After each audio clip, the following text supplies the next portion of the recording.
It's very possible that you've never heard the name Mark Levinson.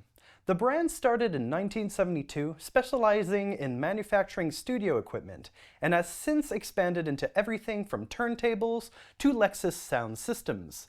Mark himself has lived many lives: multi-instrumentalist jazz musician, mastering engineer, author, and ex-husband of Kim Cattrall. While he's no longer affiliated with the company, as Harman International took over operations and brand name, his name lives on. The number 5909 are, in fact, the brand's first foray into the headphone market. Given how hotly contested the premium headphone market is these days, the number 5909 are stepping into the proverbial lion's den. That's not to say they don't have a fighting chance. They're armed with a frequency response tuned to the Harman over-ear target, an ANC system with 3 modes, and versatile codec support. All the makings of greatness are there, but the shadow cast by luxury mainstays like the Focal Batiste looms large. I'm Marco from Rtings.com, and today we'll see if you can have it all by buying a pair of $999 headphones.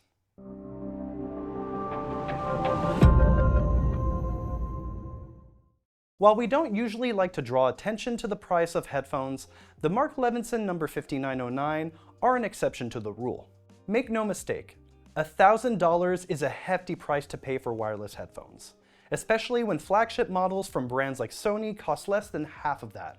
With luxury headphones, much of the price tag can be justified by aesthetics alone.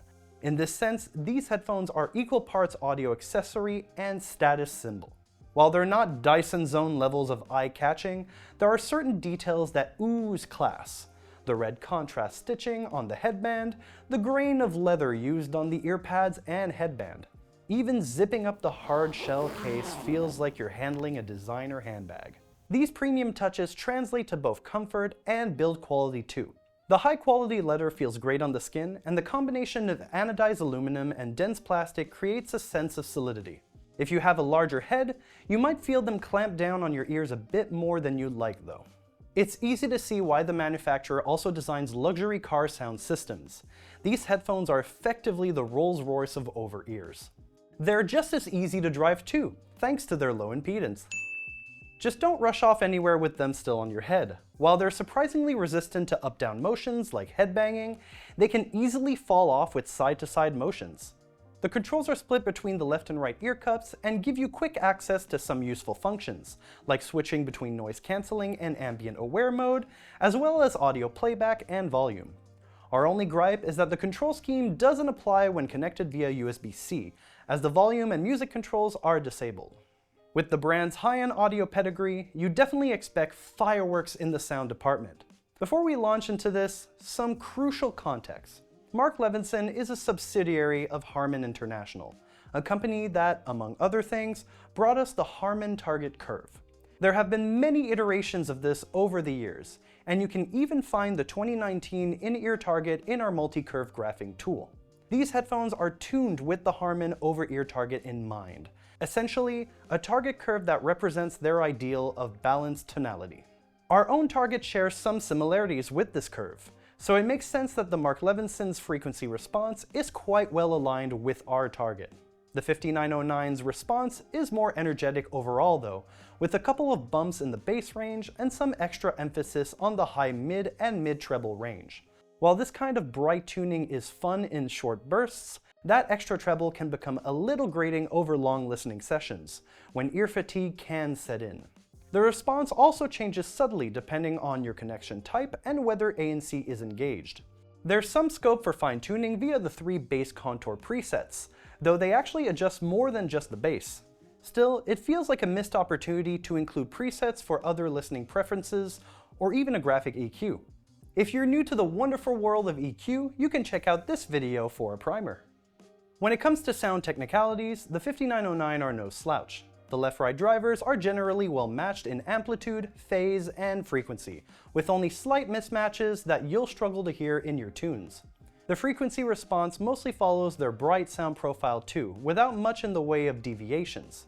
Group delay is low, there's no audible distortion, even at higher listening levels, and they deliver audio very consistently to boot. Some headphones will interact poorly with larger heads or glasses, causing fluctuations in bass delivery. Not these guys though. There's no discrimination here, as everyone can expect consistent audio delivery, even between different listening sessions.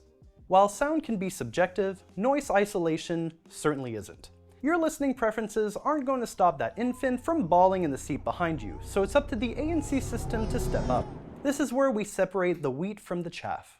Unfortunately, this is another instant of the 5909's eye-watering price working against them. The noise isolation is actually great. The ANC system works in tandem with the closed back enclosure, providing some extra bass range attenuation, while the headphone's seal tamps down on high frequencies. But in a world where the Sony WH-1000XM6 exists for less than half the price, it becomes a tougher sell.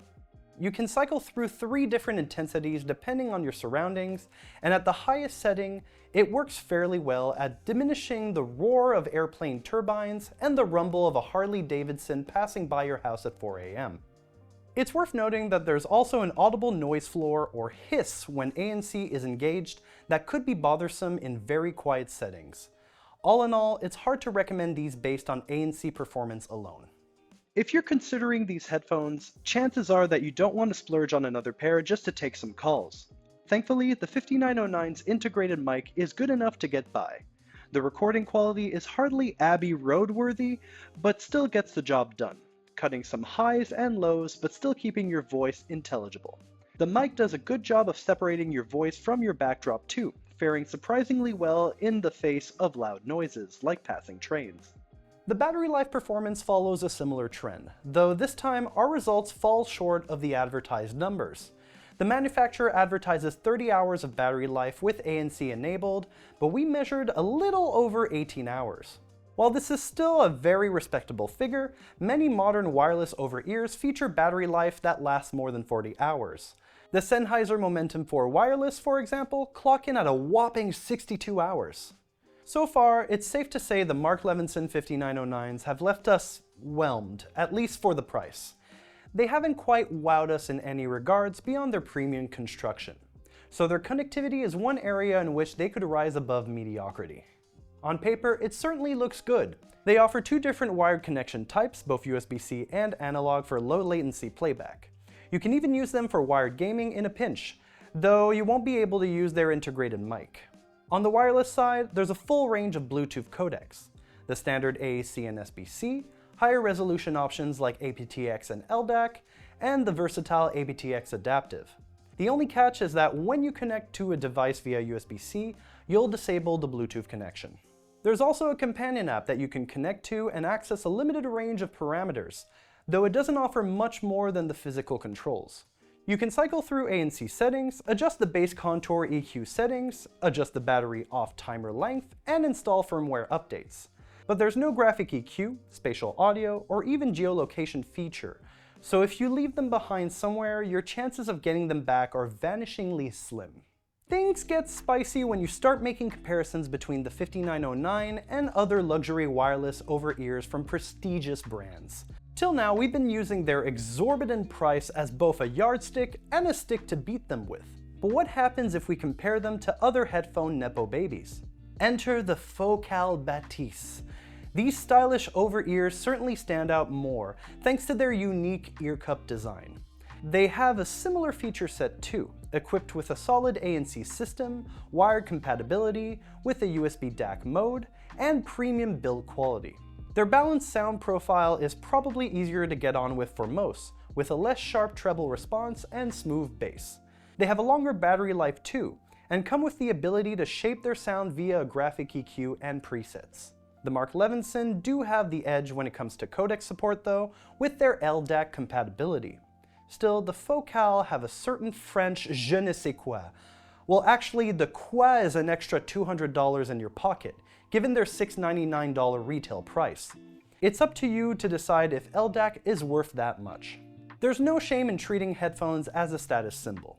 There's a reason Beats over-ears were so popular in the 2000s and why some first-class flights come with Bang & Olufsen headphones. So if you're looking for iconic over-ears at a business price, you might be better served by the Apple AirPods Max. They're not quite as exclusive and they're due for a refresh soon, but their unique design certainly stands out from the crowd. They can be used with both wired and wireless connections, feature a darker sound profile than the 5909, and come with a spatial audio feature. While they're not as comfortable and lack LDAC support, they make up for it with stellar noise isolation and easy integration with iOS devices. The AirPods Max join the long list of things that are cheaper than the Mark Levinson 5909, which include the Focal Batiste, a '92 Honda Civic, or a cameo appearance from a B-list celebrity. Do they justify this lofty price? As you can probably guess, we're leaning towards no. They're decent all-rounders with a broad feature set that certainly competes with the likes of the Focal Batiste, but they're let down by their price and lack of versatility. You have to really like the sound of a pair of headphones to spend this much money, and their limited tuning capabilities leave you stranded if you find them too bright. While the comfort and premium build quality are a selling point, there are other options at lower price points that can emulate that luxurious feel. That's all from me today. If you want to learn more, check out the full review in the description below. Until next time, I'm Marco from Rtings.com, where we help you find the best product for your needs. Though this time our results fall short of the advertised numbers. Things get spicy when you start making comparisons between the 5909 and other luxury wireless over-ears from prestigious brands.